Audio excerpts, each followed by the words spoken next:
Good morning, people. Pawpaw Sammy here. It's a Saturday morning. I think around 7:30. Miserable.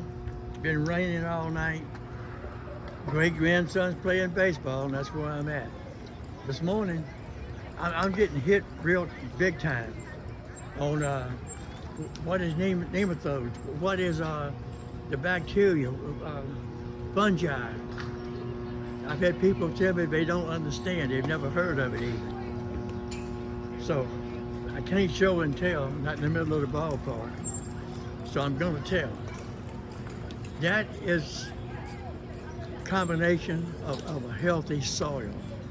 And the way you achieve it, or you can go down and buy all this stuff, bacteria and nematodes and all, at the hardware stores.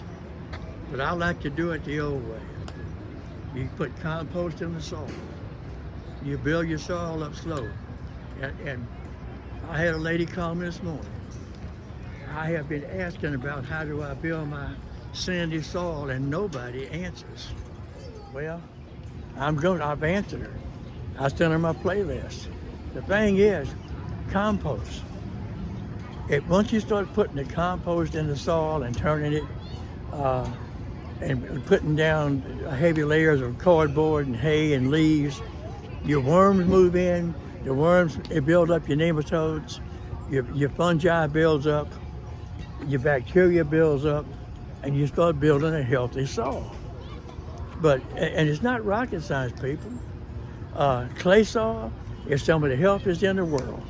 It's the most productive. And people complain about, oh, that's clay, I can't even have a garden. Yeah, you can. Just take your tiller and throw it away. When you till that clay, you wind up with a mess.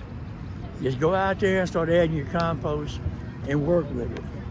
But like I said, to get back to the nematodes, worms are really one of the best things you can put in your garden, people. Night crawlers will go down 6 or 8 feet deep. They aerate the soil.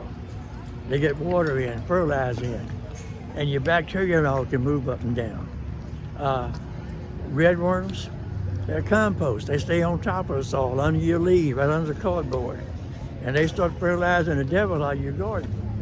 So just take and start putting your compost in there, and you'll turn it into a productive garden.